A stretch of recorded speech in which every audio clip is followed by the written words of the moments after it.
Well, hello everybody, welcome back to the channel. So now I've just watched 1995's Congo, based on the novel by Michael Crichton, the Jurassic Park author. Very good author, wrote lots of interesting, cool sci-fi kind of stories like that. Now what I will say is this is a really good adventure film. It's a really rock solid adventure film. You know, I love the adventure sort of take and aspect that they put on this movie. It takes place, it's quite tech based, but it turns into an adventure because what happens is there's this guy, he's some sort of a scientist of some kind, I don't know exactly what, but he's created this technology that it started off somebody who couldn't speak could now speak because there's like this neurotransmitter thing where certain movements that you make with your hands and that can translate as words somehow. It's some sort of fancy technological thing this guy's came up with. So, but he's testing it on this ape. Her name's Amy. Really cute. I loved his kind of pet ape, his friend Amy. Which the story is he decides that he doesn't want to put her through much more of that. He wants to take her.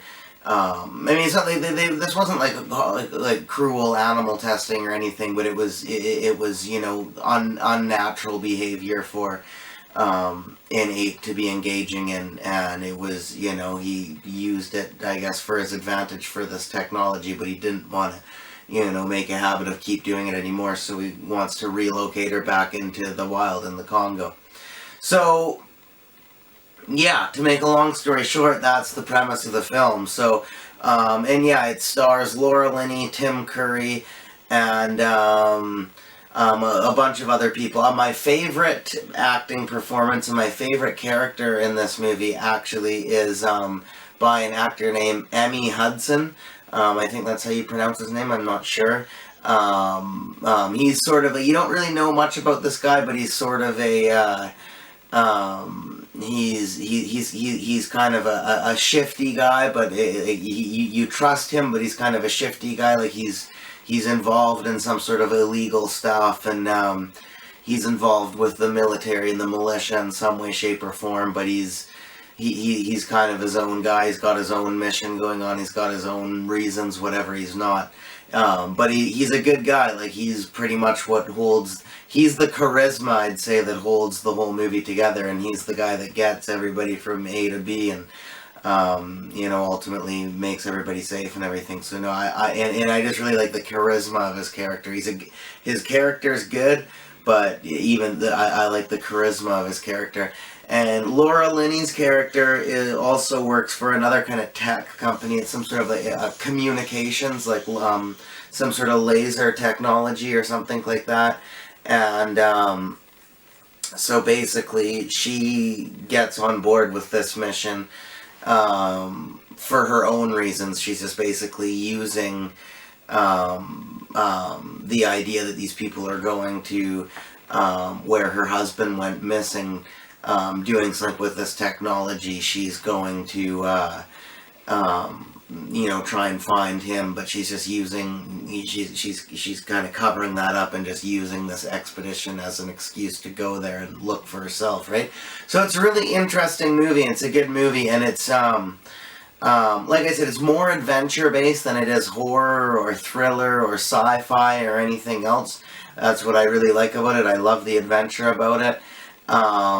And there, a lot of the Jurassic Park crew is involved in this. As I said, it's based on a novel by Michael Crichton.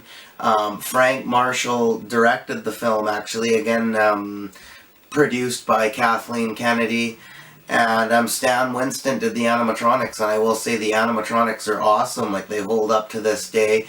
All the apes are super cute. Like, all the regular apes, the silverbacks, and all the good apes, they're super cool. But then what happens is there's this also Tim Curry's character is playing another kind of like he's the true villain, kind of. He's sort of like a shifty kind of dude, and he's looking for this lost city that holds this diamond, and other people are searching for this diamond too. It's kind of a big deal, but He's this explorer that really wants to get his hands on these diamonds, and also find this lost city that nobody knows exists. And the catch to it is, there was always this myth at this city that these killer apes, these hybrid kind of strange looking killer apes, like guarded the city, and they thought it was a myth. But when they get there, they find out that wasn't a myth. It's very, very true.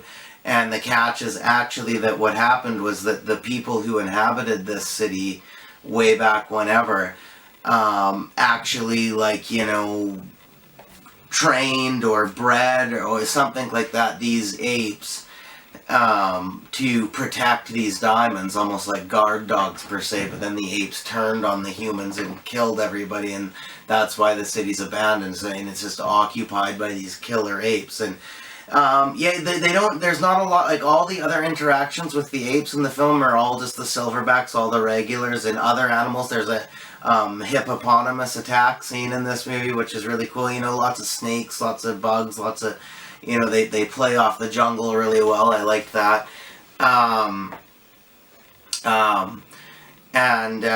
But in the killer apes, they only come near the very end.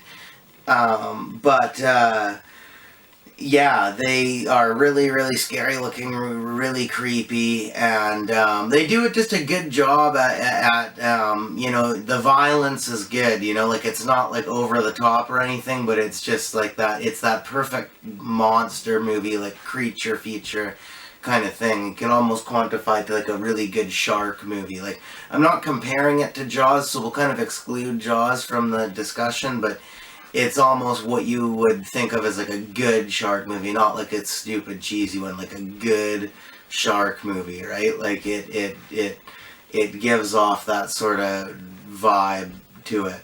And yeah, so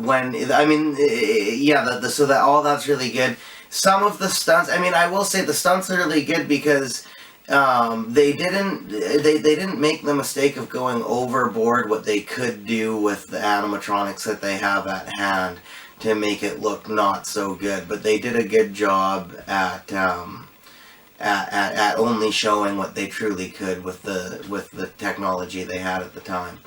But still, some of the stunts can be a little shoddy. But other than that, it's a damn near perfect adventure film, guys. I'm going to give Congo an A, believe it or not. And as for cheese grating, I don't know. I really don't know about the cheese for this. I think it's just some straight up regular old mild cheddar. That would be perfect for this one. I think just good. And yeah, that's my review for Congo, everybody. Thank you very much for watching. Hope you enjoyed. Please come back for more.